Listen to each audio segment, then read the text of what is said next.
Petite correction de l'exercice valeur absolue 2. Dans cet exercice, donc, on a les différents secteurs avec les volumes. Première étape, je calcule le volume total de mes 4 secteurs. J'ai utilisé le bouton somme automatique, on vérifie entre C9 et C12, c'est nickel.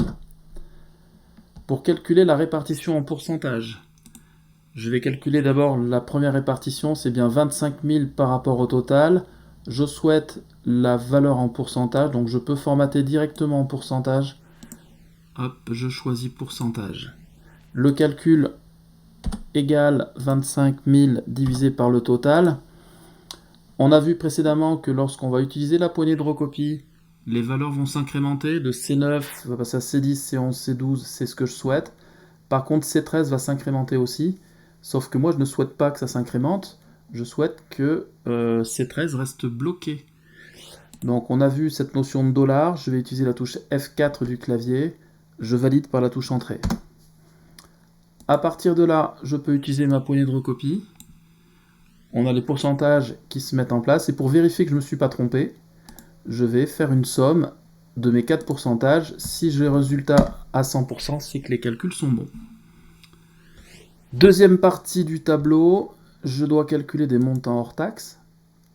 Le montant hors taxe, ça sera égal au volume multiplié par le prix unitaire. Je valide par la touche entrée, j'ai pas besoin de dollars, puisque lorsque je vais tirer ma formule, on est sur un travail en ligne, c'est bien 45 000 qui sera pris en compte et 3,25. Donc là, j'ai pas de problème particulier, j'ai pas de dollars à mettre.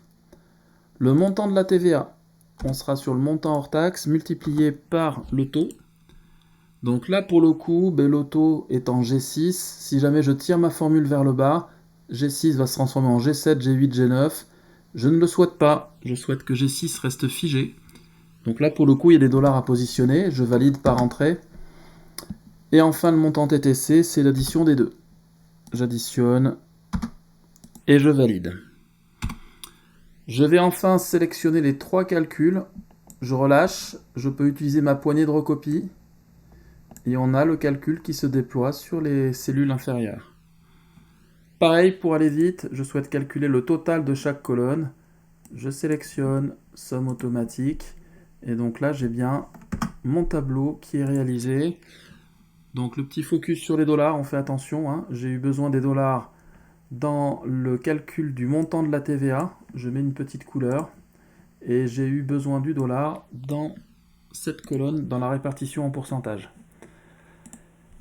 Voici pour la correction de cet exercice.